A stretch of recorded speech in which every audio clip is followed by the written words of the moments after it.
Cycle സവാരിക്കാരി ഭാഗം 5. Mister Holmes, എൻ്റെ ഇവിടുത്തെ സ്ഥിതി കൂടുതൽ പരിതാപകരമായി തീർന്നിരിക്കുന്നു. കാറുദേഴ്സ് എന്നോട് വിവാഹ അഭ്യർത്ഥന നടത്തി. അദ്ദേഹത്തിൻ്റെ വികാരങ്ങൾ ആത്മാർത്ഥത നിറഞ്ഞതാണെന്ന കാര്യത്തിൽ എനിക്ക് സംശയമൊന്നുമില്ല. പക്ഷേ ഞാൻ മറ്റൊരാൾക്ക് വാക്കു നൽകിക്കഴിഞ്ഞിരിക്കുന്നു എന്ന് താങ്കൾക്കും അറിയാമല്ലോ. അതുകൊണ്ട് കാറുദേഴ്സിൻ്റെ അഭ്യർത്ഥന ഞാൻ നിരാകരിച്ചു. ഞാൻ അഭ്യർത്ഥന നിരസിച്ചത് അദ്ദേഹത്തിന് ഇഷ്ടമായിട്ടില്ല. എങ്കിലും അദ്ദേഹം മാന്യതയോടെയാണ് പ്രതികരിച്ചത്. ഏതായാലും ഈ സംഭവത്തോടു കൂടി എൻ്റെ സ്ഥിതി അല്പം വഷളായി തീർന്നിരിക്കുന്നു. നമ്മുടെ യുവസ്നേഹിത കൂടുതൽ വലിയ അപകടങ്ങളിൽ ചെന്ന് ചാടിക്കൊണ്ടിരിക്കുന്നത് പോലെ തോന്നുന്നു. കത്ത് വായിച്ചു കഴിഞ്ഞ ശേഷം ഗാഢമായ ചിന്തയിൽ അമർന്നുകൊണ്ട് ഹോംസ് പറഞ്ഞു. അദ്ദേഹം തുടർന്നു, ഈ കേസ് ഞാൻ നേരത്തെ പ്രതീക്ഷിച്ചതിലധികം പ്രത്യേകതകൾ പ്രകടമാക്കി തുടങ്ങിയിരിക്കുന്നു.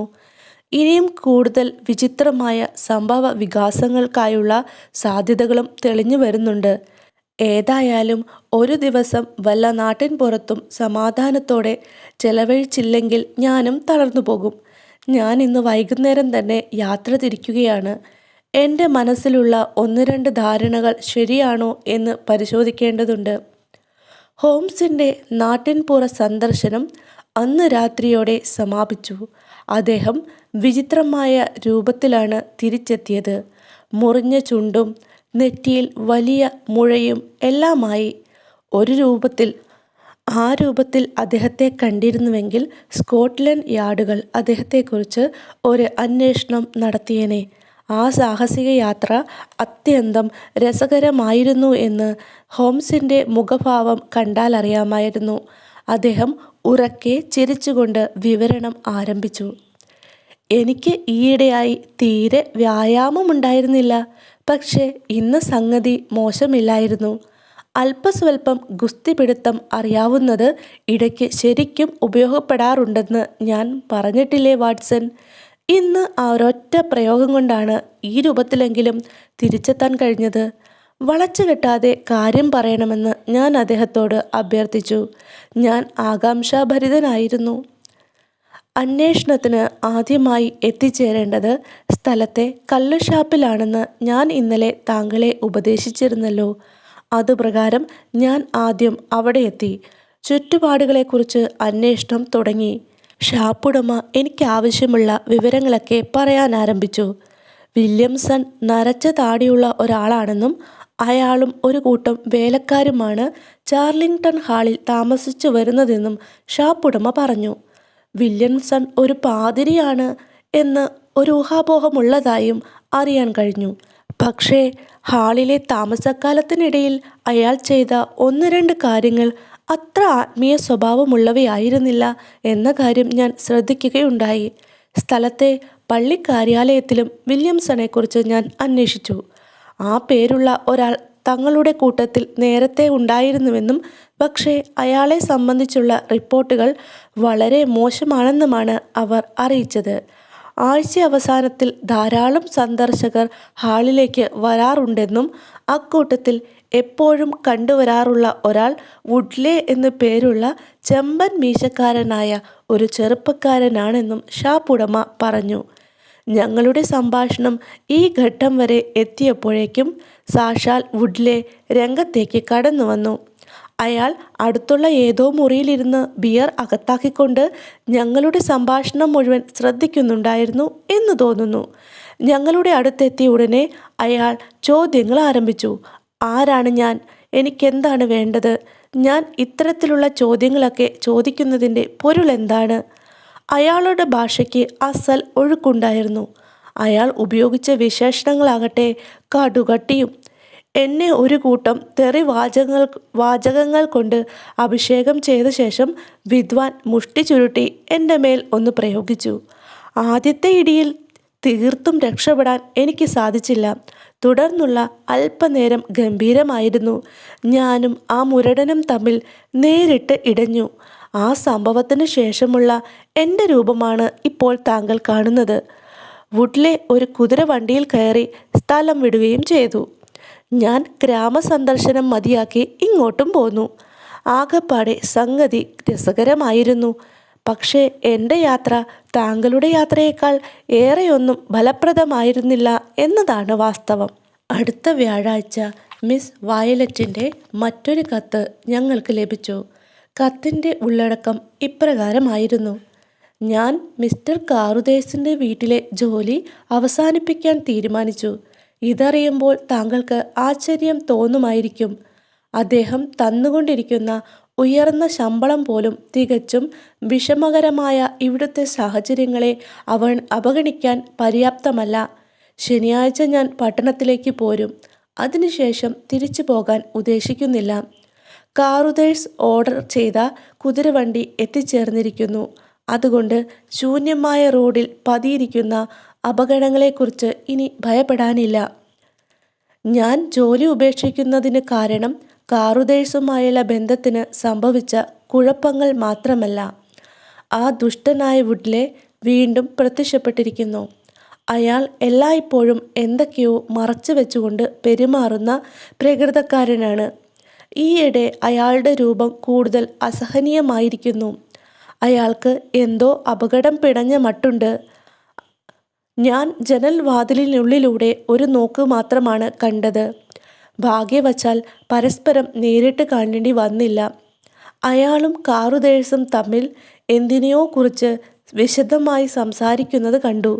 സംഭാഷണത്തിന് ശേഷം കാറുദേഴ്സ് അത്യധികം വികാരഭരിതനായിരിക്കുന്നത് പോലെ തോന്നുന്നു. വുഡ്ലെ ഇവിടെയല്ല ഉറങ്ങുന്നത്. അയാൾ അടുത്തെവിടെയോ ആണ് താമസിക്കുന്നതെന്ന് തോന്നുന്നു. ഇന്ന് രാവിലെ ഞാൻ വീണ്ടും അയാളെ ഒരു നോക്ക് കണ്ടു. ഏറെ താമസിയാതെ ആ വന്യമൃഗം ഇവിടെ അഴിഞ്ഞാടാൻ തുടങ്ങും. ഞാൻ അയാളെ എത്രമാത്രം ഭയപ്പെടുന്നുണ്ടെന്ന് വിവരിക്കാൻ പ്രയാസമാണ്. കാറുദേഴ്സിന് ഇത്തരമൊരു ആളെ എങ്ങനെ സഹിക്കാൻ കഴിയുന്നു എന്ന് മനസ്സിലാവുന്നില്ല. ഏതായാലും ശനിയാഴ്ചയോടെ എൻ്റെ പ്രശ്നങ്ങളെല്ലാം അവസാനിക്കും. ഹോംസിൻ്റെ മുഖം ഗൗരവപൂർണമായി.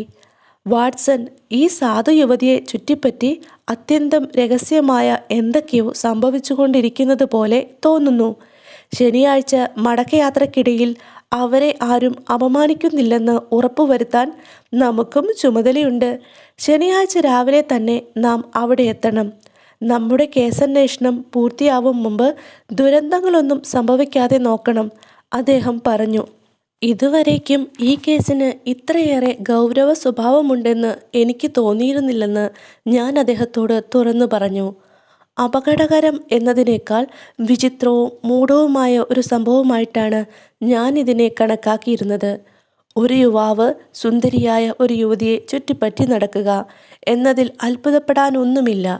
അയാൾക്ക് അവളോട് സംസാരിക്കാനെന്നല്ല, അവളുടെ അടുത്ത് ചെല്ലാൻ പോലുമുള്ള ധൈര്യമില്ല എന്നതിനർത്ഥം അയാൾ അത്ര വലിയ അപകടകാരി ഒന്നുമാവാൻ വഴിയില്ല എന്നല്ലേ? മുരടൻ വുഡ്ലെ ഒരു വട്ടം മാത്രമാണ് ഞങ്ങളുടെ കക്ഷിയെ അപമാനിക്കാൻ ശ്രമിച്ചിട്ടുള്ളത്. ഇത്തവണ കാറുദേഴ്സിൻ്റെ വീട്ടിൽ വന്നപ്പോൾ യുവതിയെക്കുറിച്ച് അന്വേഷിക്കാൻ പോലും അയാൾ മുതിർന്നതായി തോന്നുന്നില്ല. കള്ളുഷാപ്പ് ഉടമസ്ഥൻ സൂചിപ്പിച്ച വാരാന്ത്യ സന്ദർശകരിൽ ഒരാളാണെന്ന കാര്യത്തിൽ സംശയമില്ല. പക്ഷേ അയാൾ ആരാണെന്നും അയാളുടെ ഉദ്ദേശം എന്താണെന്നും ഒരു പിടിയും കിട്ടിയിട്ടില്ല. ഹോംസിൻ്റെ മുഖത്തും ചലനങ്ങളിലും പ്രകടമായിരുന്ന കാർക്കശ്യവും മുറിയിൽ നിന്ന് പുറത്തിറങ്ങുന്നതിന് മുമ്പ് അദ്ദേഹം തൻ്റെ കൈത്തോക്ക് പോക്കറ്റിൽ തിരുകി എന്ന വസ്തുതയുമാണ് സ്ഥിതിഗതികൾ ഗുരുതരമാണെന്നും അവ ഒരു ദുരന്തത്തിലേക്കാണ് വിരൽ ചൂണ്ടുന്നതെന്നും ഉള്ള ഒരു ബോധോദയം എന്നിലുളവാക്കിയത്. മഴയിൽ കുതിർന്ന ഒരു രാവിനെ പിന്തുടർന്ന് പുഞ്ചിരിക്കുന്ന പ്രഭാതത്തിൻ്റെ വരവായി. ആ സമയത്താണ് ഞങ്ങൾ വീണ്ടും നാട്ടിൻപുറത്ത് എത്തിച്ചേർന്നത്. ലണ്ടനിലെ മടുപ്പിക്കുന്ന ചാരനിറം കണ്ടുമടുത്ത കണ്ണുകൾക്ക് വിടർന്ന പൂക്കളുമേന്തി നിൽക്കുന്ന ആ ഭൂപ്രദേശം കുളിരേകി. ഹോംസും ഞാനും വീതി കൂടിയ ആ മണൽ പാതയിലൂടെ പ്രഭാതവായുവും ശ്വസിച്ച് പക്ഷികളുടെ കളകൂജനവും ആസ്വദിച്ച് നടന്നു. ക്രൂക്സ്ബറി കുന്നിൻ്റെ ഓരത്തുള്ള റോഡിൻ്റെ ഉയർന്ന ഭാഗത്തെത്തിയപ്പോൾ പുരാതനമായ ഓക്കുമരങ്ങൾക്കിടയിലൂടെ ചാർലിംഗ്ടൺ ഹാൾ ഞങ്ങൾക്ക് കാണാൻ കഴിഞ്ഞു. പെട്ടെന്ന് ഹോംസ് വിരൽ ചൂണ്ടി. ചുവപ്പും മഞ്ഞയും നിറങ്ങൾ കലർന്ന ഒരു റിബൺ പോലെ താഴോട്ട് വളഞ്ഞു പൊളഞ്ഞു കിടക്കുന്ന പാതയിൽ വളരെ അകലെയായി ഒരു കറുത്ത പൊട്ട് പ്രത്യക്ഷപ്പെട്ടു. അല്പനേരത്തിനകം ഒരു കുതിരവണ്ടി ഞങ്ങളുടെ ദിശയിൽ നീങ്ങുന്നത് കാണാറായി. ഹോംസ് അക്ഷമ തുളുമ്പുന്ന സ്വരത്തിൽ എന്നെ നോക്കി. നമ്മൾ അരമണിക്കൂർ നേരത്തെ എത്തിയിരിക്കുന്നു എന്നാണ് ഞാൻ കരുതിയിരുന്നത്, അദ്ദേഹം പറഞ്ഞു. ആ കാണുന്നത് നമ്മുടെ യുവതി കയറിയിട്ടുള്ള വാഹനമാണെങ്കിൽ അവൾ ആദ്യത്തെ തീവണ്ടിയിൽ തന്നെ സ്ഥലം വിടാനുള്ള പുറപ്പാടായിരിക്കും. വാട്സൺ, നമുക്ക് അവളെ കാണാനാവുന്നതിന് മുമ്പ് അവൾ ചാർലിംഗ്ടൺ ഹാളിന് മുന്നിൽ എത്തുമെന്നാണ് എനിക്ക് തോന്നുന്നത്. ഞങ്ങൾ റോഡിൻ്റെ ഉയർന്ന ഭാഗത്ത് നിന്ന് മുന്നോട്ട് നീങ്ങിയതോടെ കുതിരവണ്ടി കണ്ണിൽ നിന്ന് അപ്രത്യക്ഷമായി. ഞങ്ങൾ അതിവേഗത്തിൽ മുന്നോട്ട് നീങ്ങി. ഞാൻ ക്ഷീണം കൊണ്ട് നിലത്ത് വീഴുമോ എന്ന് പോലും സംശയിക്കുകയുണ്ടായി. ഹോംസിന് ഇത്തരം പ്രശ്നങ്ങളൊന്നുമില്ല.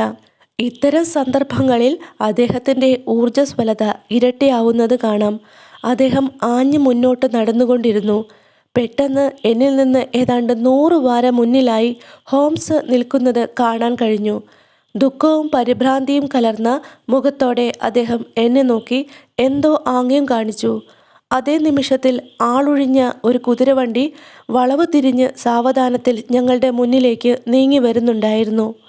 വാട്സൺ, നമ്മൾ വളരെ വൈകിപ്പോയി, ഹോംസ് എന്നെ നോക്കി ഉച്ചത്തിൽ വിളിച്ചു പറഞ്ഞുകൊണ്ടിരുന്നു. ഛേ, ഞാൻ എന്തൊരു വിഡ്ഢിയാണ്. അല്പം കൂടി നേരത്തെയുള്ള വണ്ടിക്ക് പുറപ്പെടാൻ എനിക്ക് തോന്നാത്തതാണ് ഇതിനൊക്കെ കാരണം. എല്ലാം തകരാറിലായി കഴിഞ്ഞു. ബലാത്സംഗമോ കൊലപാതകമോ എന്തൊക്കെയോ സംഭവിച്ചിരിക്കുന്നു. വാട്സൺ, ആ കുതിരവണ്ടി തടഞ്ഞു നിർത്തൂ. നമുക്കതിൽ ചാടിക്കയറാം. എൻ്റെ ബുദ്ധിശൂന്യത മൂലം സംഭവിച്ച കുഴപ്പങ്ങൾക്ക് എന്തെങ്കിലും പരിഹാരമുണ്ടാക്കാനാവുമോ എന്ന് നോക്കാം. ഞങ്ങൾ കുതിരവണ്ടിയിലേക്ക് ചാടിക്കയറി. ഹോംസ് കുതിരയെ പുറകോട്ട് തിരിച്ച ശേഷം ചാട്ടവാറുകൊണ്ട് അതിന് നല്ലൊരു പ്രഹരം നൽകി. കുതിരവണ്ടി ഞങ്ങളെയും വഹിച്ചുകൊണ്ട് പുറകോട്ട് കുതിക്കാൻ ആരംഭിച്ചു. വണ്ടി വളവ് തിരിഞ്ഞതോടെ ഹാളിനും ഹീത്തിനും മധ്യേയുള്ള റോഡിൻ്റെ അങ്ങേത്തല വരെ ഞങ്ങൾക്ക് കാണാമായിരുന്നു. പെട്ടെന്ന് റോഡിൽ ഒരു സൈക്കിൾ സവാരിക്കാരൻ പ്രത്യക്ഷപ്പെട്ടു. ഞാൻ ഹോംസിൻ്റെ കൈ അമർത്തി പിടിച്ചുകൊണ്ട് മന്ത്രിച്ചു. അതാണ് ആ മനുഷ്യൻ. സൈക്കിൾ സഞ്ചാരി ഞങ്ങളുടെ ദിശയിൽ അതിവേഗം മുന്നോട്ട് നീങ്ങിക്കൊണ്ടിരുന്നു.